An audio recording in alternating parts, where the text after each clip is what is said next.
एक समय की बात है।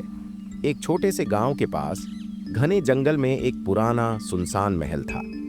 लोग कहते थे कि वहां एक पिशाचिनी रहती थी जो रात के अंधेरे में शिकार की तलाश में निकलती थी। लेकिन वह साधारण पिशाचिनी नहीं थी। वह अपार सुंदर थी। उसकी चमकती आंखें और लहराते बाल हर किसी को मंत्रमुग्ध कर देते थे। गांव का एक युवा लड़का अर्जुन बहादुर और जिज्ञासु था। उसने पिशाचिनी की कहानियां बहुत सुनी थीं, लेकिन उसे विश्वास नहीं होता था। एक दिन उसने ठान लिया कि वह महल जाकर सच का पता लगाएगा। रात के समय अर्जुन चुपचाप जंगल में दाखिल हुआ और धीरे धीरे महल की ओर बढ़ने लगा। महल का विशाल दरवाजा जरा सा खुला था और अंदर से हल्की नीली रोशनी झलक रही थी। जैसे ही वह अंदर गया, उसने देखा एक राजसी सिंहासन पर एक अद्भुत सुंदर युवती बैठी थी। कौन हो तुम? अर्जुन ने हिम्मत जुटाकर पूछा। युवती मुस्कुराई।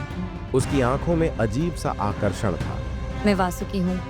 लोग मुझे पिशाचिनी कहते हैं, लेकिन मैं कभी इंसान थी। एक श्राप के कारण मैं यह रूप लेने को मजबूर हूँ। अर्जुन को आश्चर्य हुआ। कैसा श्राप? वासुकी ने बताया कि सैकड़ों साल पहले वह एक राजकुमारी थी।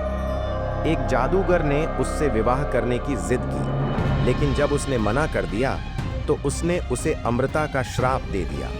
सुंदरता बनी रही, पर वह कभी इंसानों के साथ नहीं रह सकती थी। अर्जुन को वासुकी पर दया आ गई। क्या इसका कोई उपाय नहीं? वासुकी ने कहा। केवल सच्चे प्रेम और साहस से यह श्राप टूट सकता है, लेकिन अब तक कोई इतना साहसी नहीं मिला जो मेरे करीब आए और मुझसे बिना भय के प्रेम करे।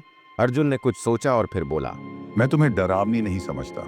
अगर तुम्हें स्वीकार करने से तुम्हारा श्राप टूट सकता है तो मैं तुम्हारा मित्र बनूंगा। जैसे ही अर्जुन ने वासुकी का हाथ पकड़ा, अचानक पूरी हवेली चमक उठी। हवा में घंटियों की मधुर ध्वनि गूंज उठी और वासुकी का पिशाचिनी रूप समाप्त हो गया।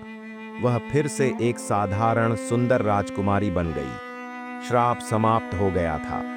वासुकी ने अर्जुन को धन्यवाद दिया और कहा, तुमने मुझे मेरे अकेलेपन से मुक्त किया।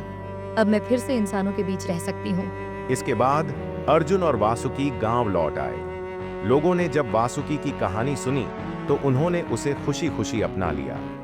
कुछ समय बाद अर्जुन और वासुकी ने विवाह कर लिया और सुखी जीवन बिताने लगे। और इस तरह सुंदर पिशाचिनी की कहानी का अंत हुआ।